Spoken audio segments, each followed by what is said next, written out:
Welcome back, Tiger Tamers. I am Lupine Fiasco, and this is Daily FaB Gameplay. For anyone who's new to the channel, welcome to a state of zen. What we do here is review replays of games that I have played on the Talishar client days or weeks ago after enough time has passed that I lose my bias and can more objectively judge the quality of my play. I'll talk through turn cycles and give my thoughts on the line I would take now compared to the line I took then at the time of recording. We either learn from my mistakes or reinforce good play patterns with the overall goal of tightening and optimizing our gameplay in the future to take down paper events like the upcoming ProQuest season and, most importantly, walk away with that shiny cardboard. If you would like to check out the list I'm playing here or try it for yourself on Talishar, there is a FaB deck link in the video description below. While you're down there, if you haven't already done so, please consider a YouTube subscription. It is the best free way to support me and to make sure that you see daily FaB gameplay in your video feed 5 days a week. The best paid way to support me is through Patreon, and a Patreon link is also in the video description.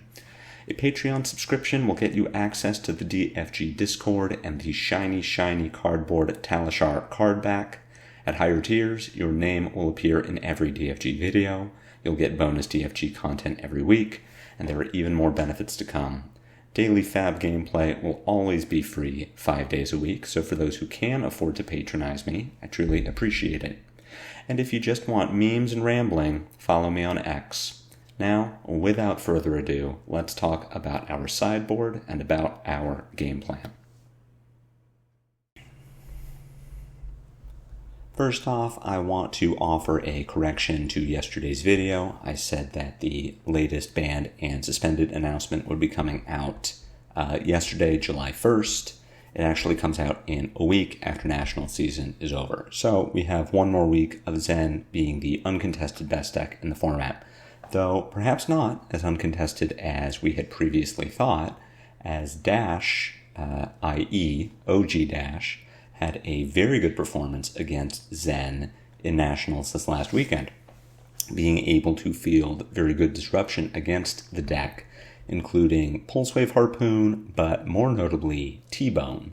T-Bone's ability to snipe Zen's equipment early is actually really nice. If Dash can put a few T-Bones together, then Zen has to block with Stride of Reprisal, or Shuko, or Kasaya. If Zen hasn't transcended yet, then Zen will give all of his equipment to protect Traverse.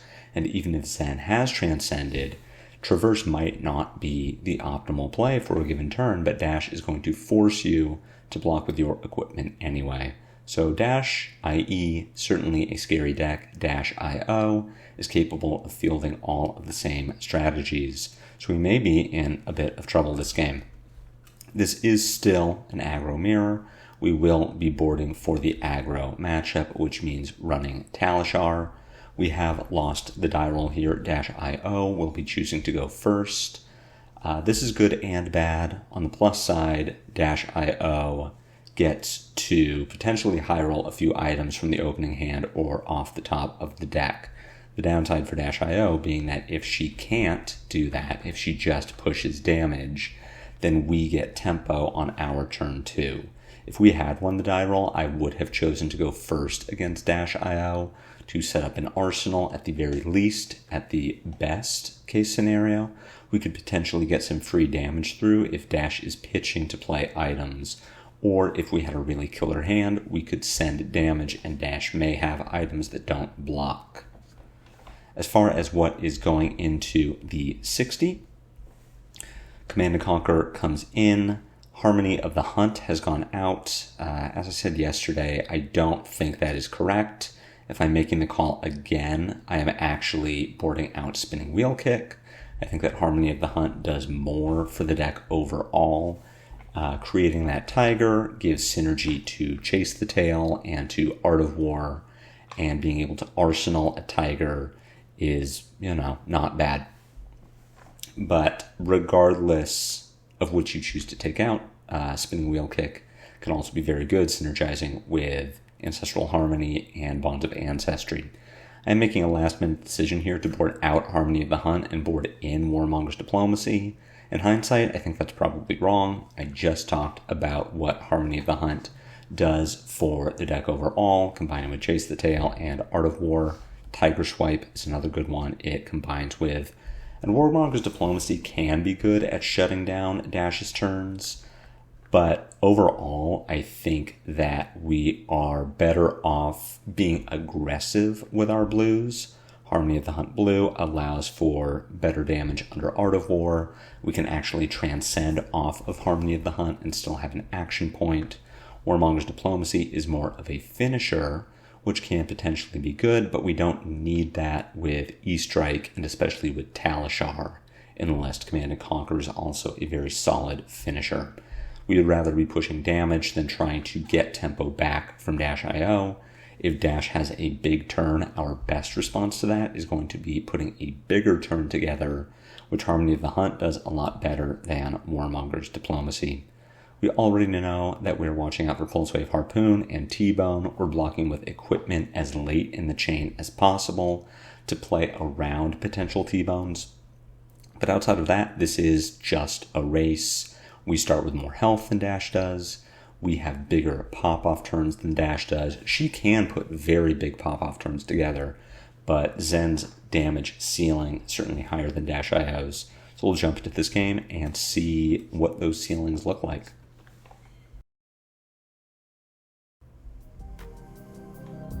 At the outset here, we see that Dash is on a bit of an interesting equipment loadout. Crown of Providence instead of Balance of Justice is much better for us. It means that she has less defensive options on our big Art of War turns. Stonewall Gauntlet has the potential to be very disruptive. Disruptive is the wrong word. It has the potential to get a lot of defensive value if she catches us with a big Descendant Gust Wave or Chase the Tail line. Adaptive Plating in the foot slot gives her some defensive options.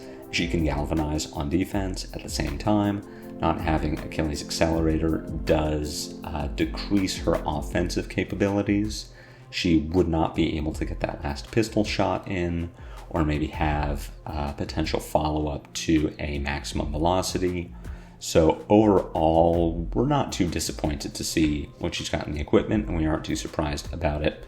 As far as our opening hand goes, it isn't bad. If Dash just passes the turn, we get to Spinning Wheel Kick into Command & Conquer and Arsenal Bonds of Ancestry.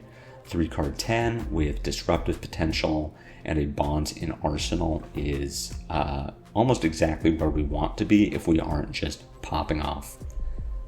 We see Dash playing a Zipper Hit and boosting. Very likely does not have an item in the hand and is just looking for one off the top of the deck. That's great. We can cycle some cards and fill our graveyard, so we're going to block with Bonds of Ancestry here.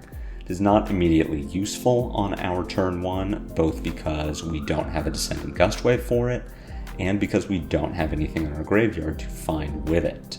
So putting it into discard is the best option for it currently. Zipper Hit Blue comes in for 3. That's an easy block with Command & Conquer. CNC being in our discard doesn't really help us, but here we are just mitigating damage, and we're happy to do some filtering similar with Pulse Wave Harpoon. We do have to block with one of these 2 cards, but we'll just put the other one in front of it as well. We catch a lucky break here where Dash just drew a bunch of cards that are not good on turn 0. I would think maybe she would have wanted to arsenal that Pulse Wave Harpoon instead of playing it out. Potentially she was hoping to catch us with a Transcend instant, or even 2, so that we just take 4 damage from the Pulse Wave. But I think having that disruption in Arsenal is really mandatory for dealing with Zen. We draw into an insane set of 4 cards here. We're going to play Ancestral Harmony and Transcend with Homage, gain a life, gain a chi, gain a resource, see what Harmony flips for us. At the very least, we can pitch into a Bonds, potentially pitching into something else. Flipping a Bonds red with Ancestral Harmony is just nuts. Dash does have Stonewall Gauntlet, so Ancestral Harmony does get canceled out, but we still get to put a pretty big turn together. We can open with Descendant Gustwave here. That is really the only play we can make. There is potential for us, if we do not flip Bonds off the Harmony, our line could very well be pitch a Chi into Zen, find Aspect of Tiger Body, play the Tiger from hand, use our floating resource to play Chase the Tail, follow Chase the Tail with Aspect of Tiger, make a Tiger and banish, play that Tiger, and then arsenal the Descendant Gustwave in our hand. But because we have that Bonds, we are absolutely playing Descendant Gustwave. So we use that floating resource. Let's take a look at what we have in our discard. We have a Bonds, we have 100 Winds, and we have a Spinning Wheel Kick. At this point, we have no floating resources. So we could take a number of lines here. We are still under the effect of Stonewall Gauntlet, and we are going to be under the effect of Stonewall Gauntlet for as long as we keep this chain open. Big Art of War or Ancestral Harmony Gustwave lines are the best time for Dash to use Stonewall Gauntlet, because at no point here can we easily break the chain. If we break the chain after Gustwave, Bonds loses its combo bonus. If we break the chain after Bonds, we can't play the card that we got with Bonds, because Bonds says we have to play the card during that same combat chain. Zen is available to use after we break the chain, because Zen's text says we can play the card that we tutor until end of turn. But while you are playing against Heroes with Stonewall Gauntlet, be aware of how your Gustwave combo works. Do not break the chain after your Gustwave, do not break the chain after your Bonds, unless you know that your turn plays out the same, regardless of whether you break the combat chain or not. So we can think about how we want to follow up this Bonds of Ancestry. Currently, we have threatened 7 points of damage. We could Bonds into a Spinning Wheel Kick.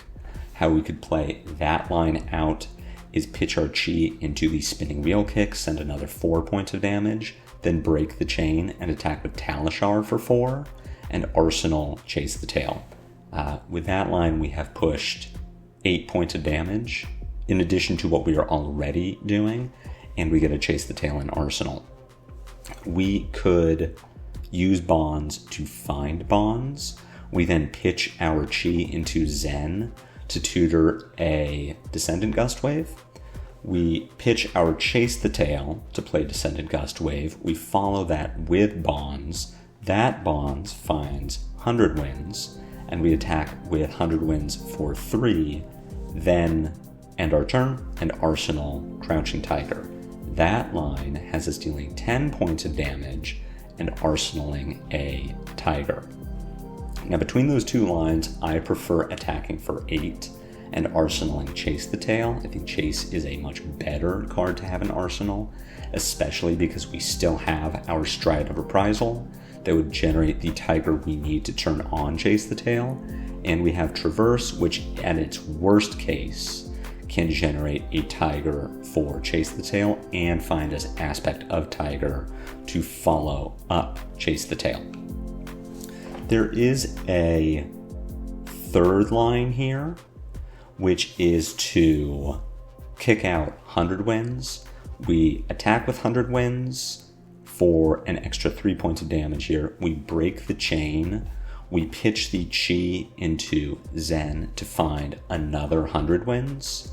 We attack with that 100 Winds, which attacks for 4 because we've broken the chain. Stonewall Gauntlet is no longer active, and Ancestral Harmony is in effect. We then attack with our Tiger just to get rid of it, and we Arsenal Chase the Tail. That's a 7 damage line. And we stick a Chase the Tail in Arsenal. That seems much worse than doing 8 points of damage with a Chase the Tail in Arsenal. So if I am making this call now, I am grabbing Spinning Wheel Kick and attacking for 4, closing the chain, then using my 2 floating resources and the action point to attack with Talishar. See what I decide to do here. I grab 100 Winds.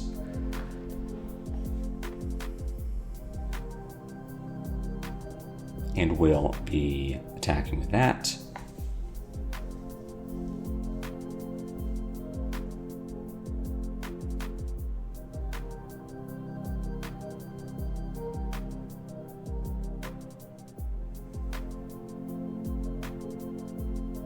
No blocks from dash. This isn't surprising. None of this damage is threatening lethal or on hits. She has no reason to be afraid of it. We zen into a blue 100 Winds, which comes in for 2 because of Ancestral Harmony. And we'll follow this up with the Crouching Tiger that gets 1 from the Tiger Stripe Shuko. This line is terrible. This is the worst line of what I had described. We are only presenting 3 damage after closing the combat chain, as opposed to 4 that we would have gotten by pitching into Zen and grabbing a red 100 Winds. And I remember at the time thinking that I was so clever for finding my Shuko trigger, but that was just awful. We do Arsenal Chase the Tail, which is a better card to have in Arsenal than a Crouching Tiger that we could have otherwise had. But overall, we did 6 points of damage after our Bonds tutor, rather than the 8 damage line that we could have used to maximize value while arsenaling Chase the Tail, or the 10 damage line we could have found by pitching Chase the Tail. So that was really why I wanted to review this game in the first place, and just editing the gameplay and watching that line through thinking, wow, that was terrible. And these are the sorts of plays that you can make with Zen that seem okay at the time, but are just worse value. And in close games, you can lose games on turn 2 because you took a line that dealt 2 or 3 less damage that will catch up with you 3 turns forward, where your opponent gets to live at 1 or 2 or 3 and keep an extra card in hand that they used to kill you. So maximizing damage with Zen in these aggro mirrors is the name of the game. You do have to dodge disruption, but you also have to maximize value on your turn to deprive your opponent of resources later on. But moving forward, our hand here is pretty good. We have Levels of Enlightenment, we have a Transcend Instant, we have a Sacred Art, so we can easily transcend twice here, but that means that we are going to very likely break our Traverse. We could pitch our E-Strike to play levels, then transcend with drop, pitch that Chi to play Sacred Art, transcend with the Sacred Art, pitch that Chi into our Hero Power to bring levels up to 2. But why would we do all of that when we could instead just block with Traverse and get Chi? We obviously can't block the Outpace because of its text saying we can't block with equipment, but it does mean that with whatever Dash has left in hand, I very likely want to block with Traverse to get my Chi. Looking at what she has in Graveyard, really nothing special. She's going to grab that 0 to 60. At this point, I do want to block 0 to 60 with Traverse. If Dash has a T-Bone in hand, it sucks. We would probably block with our Stride and get some value out of the Tiger. We could block with Shuko if we wanted to save the Stride, but I feel okay blocking with Traverse here rather than saving it and having Dash just pass to the end of her turn. It doesn't seem like something she would do. She has a counter on Symbiosis Shot. She has a card left in hand, but this could all be some elaborate bait to have us potentially miss a block with equipment that we would otherwise want. So I'm going to block with Traverse here, and if this is a T-Bone in Dash's hand, then great, she just gets me. She instead plays a backup Protocol Red off the top of her deck and arsenals the last card in her hand. So blocking with the Chi there, actually the correct call. Blocking with Traverse, the correct call, because we did get our Chi. Now that won't always be the case. If that is a T-Bone, then we end up losing equipment that we didn't have to lose, but in this case it did work out. So here our line is going to be play levels, pitch Chi, in resolution of the levels before it actually starts attacking. We will play Drop in the Ocean, Transcend, gain a resource, pitch that Chi into Sacred Art, Transcend, pitch that Sacred Art Chi into Kasaya. which gets us up to our 3 blues in pitch, so that levels gets all 3 modes.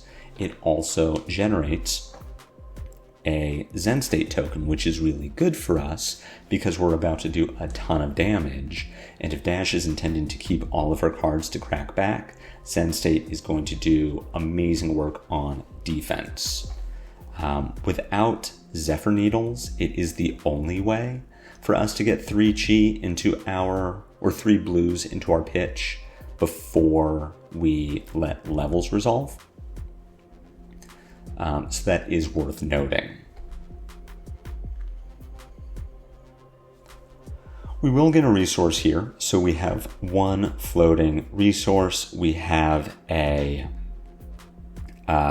Chase the Tail in our arsenal, and we are intending to pitch our 2nd chi into our Kasaya, which all means that we will not have any more blues for our turn to pay for Talishar or to pay for another 1 cost attack.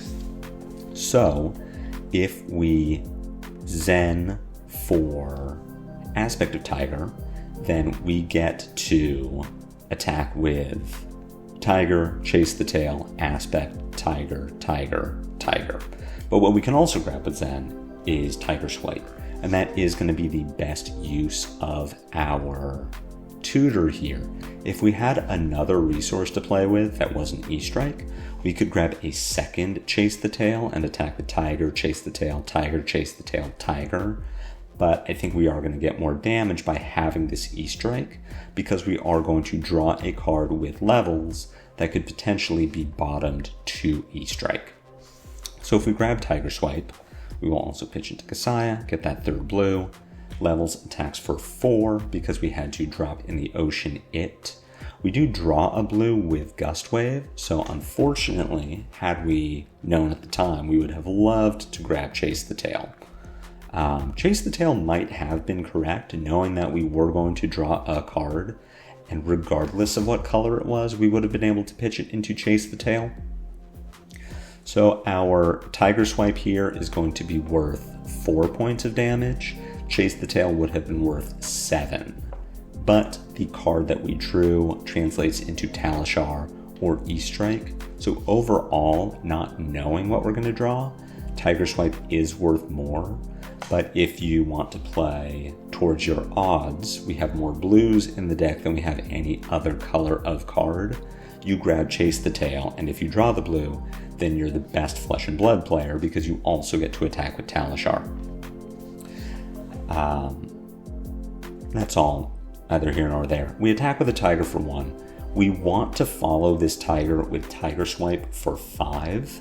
It is not maximizing the value of our Tiger Swipe because if we attack with 2 more Tigers and Tiger Swipe hits, then we get to attack with 3 more Tigers, which is 3 damage. If we attack with Tiger Swipe now and it hits, we only get 1 more damage from our single Crouching Tiger that we make. But the difference is Dash still has Crown of Providence and Teklo Foundry Heart. And if we attack with a 2nd Tiger here, that Tiger will get the Shuko bonus instead of Tiger Swipe. So Tiger Swipe will only attack for 4, and that is an easy armor block from Dash. If Tiger Swipe attacks for 5, Dash either needs to give us Adaptive Plating, which is fantastic because she loses her backup protocol. If she galvanizes, if she doesn't galvanize, then we just get 3 pieces of equipment, and Adaptive Plating got very little value. Or she gives us a card from hand, which is great for us because any card that Dash is giving from hand is damage lost from her turn. Or she lets Tiger Swipe hit, and now Tiger Swipe is worth 6 points of damage. So if I was making this play now, I would attack with Tiger Swipe here instead of this Crouching Tiger. Crouching Tiger attacks for 2, Dash is going to let it hit. We get to follow up with Chase the Tail and then Crouching Tiger, so we're doing big damage. Chase the Tail is 4 with Go Again. The follow-up Tiger is going to be 4 with Go Again. We get to then attack with Tiger Swipe for 4 with Go Again, and we can finish the turn either E-Strike for 5, draw a card, or Talishar for 4. I would rather Talishar for 4 and Arsenal and E-Strike. I like having an E-Strike and Arsenal more than I like having a random card off the top of my deck. But we really can't go wrong here. We are in a very commanding spot. We have dash down to 9, which very likely is going to take damage from E-Strike or Talishar because she's trying to put a 5-card hand together. But we have a Zen State and 30 health. So we feel very comfortable where we are. Shifting Winds off the top, pretty poor draw. The best use case for it is Transcending. Maybe being able to pitch Chi into it if we get lucky, but it would have to be a very specific hand that generates a Chi for Shifting Winds. Now, I don't know why Dash is breaking backup protocol here. It did have a counter on it, so it would not have broken at the start of Dash's turn. Potentially, she's going to item off the top, but spoiler alert, that doesn't happen. So I'm not sure if there was a good reason for that or if it was just a misplay. In any case, we aren't blocking the 0 to 60. We really aren't blocking anything that isn't lethal damage. Shifting Winds in Arsenal is kind of dead this turn, but we have an Art of War and a blue to pay for it. So we feel really good about that. We will be looking to block with Stride to make a Tiger that we could banish to the Art of War so that we get to sit on our Gust Wave and our 100 Winds. But at minimum, we get to 4-card Art of War. Again, not lethal damage. None of this is lethal damage. We don't need to block any of it. Choosing to block with Stride here is potentially a mistake, though this being Pulse Wave Harpoon really pays off for us. We have to reveal 3 cards, and 2 of the cards in our hand don't have block value. Dash cannot force us to block with them. So we will reveal Crouching Tiger and Art of War, and that means that we get to choose between Gust Wave or 100 Winds as the card that Dash makes us block with. We would never choose to give her Bonds of Ancestry. It is our only blue. We need it to pay for Art of War. So if we are intending to play Art of War and pitch Bonds, we'll have 2 floating resources. At minimum, that pays for 100 Winds. So, that pays for Talishar, and we still get to play 100 Winds. So the safe line here is to show Dash Descendant Gust Wave, let her take that from us to block with, and on our turn play our 100 Winds, pitch Bonds, banish Tiger, draw 2 cards. 100 Winds comes in for 4, that is threatening lethal. Then we get to play whatever the other 2 cards in our hand are and finish the turn by attacking with Talishar. So I think the safe line here is best. Just take the line that presents the easiest, most consistent lethal. If we rip a Bonds off the top from Art of War, we feel sad that we just threw away our Descendant Gust Wave, but that's totally fine. We are in a strong enough position with a Zen State that is going to last through Dash's next turn that we can just play safe.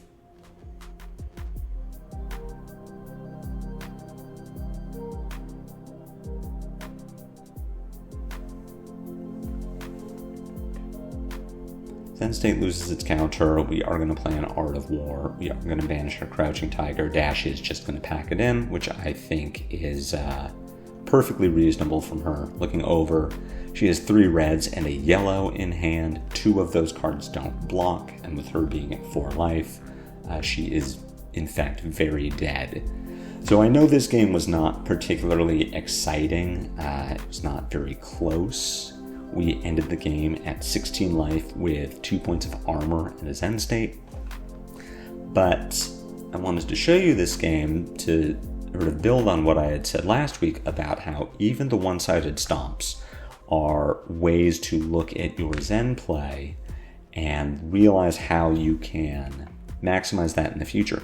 We made suboptimal plays that put us into a winning position, but we can also look at them and think about how much more of a winning position we would have been in had we made optimal plays. We don't necessarily think about how well this game went and how none of that decision-making mattered in this game. We take those lessons and apply them to the next game that we might play, where maybe the fact that we missed 1 or 2 or 3 points of damage on our Ancestral Harmony turn would translate into a loss, because Dash got to keep an extra card that we needed her to block with. So Zen, a lot of the time, if you aren't playing against disruptive heroes, is solitaire. You are 2 ships passing in the night, and you are trying to maximize your plays so that you can get wins. And reviewing your one-sided stomps is a good way to see, hey, where did you miss value? And we missed some value this game. So I hope you enjoyed this video. I hope you learned something. If so, be sure to head jab that like button. My comments are always open for any questions or feedback. If you haven't already done so, consider a YouTube subscription. It's free, it helps me out. I have a Twitter, I have a Patreon. Links to those are in the video description below.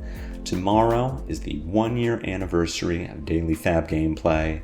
We started on July 3rd of 2023. I've got something special planned for all of you, so be sure to come back tomorrow. And until then, take care.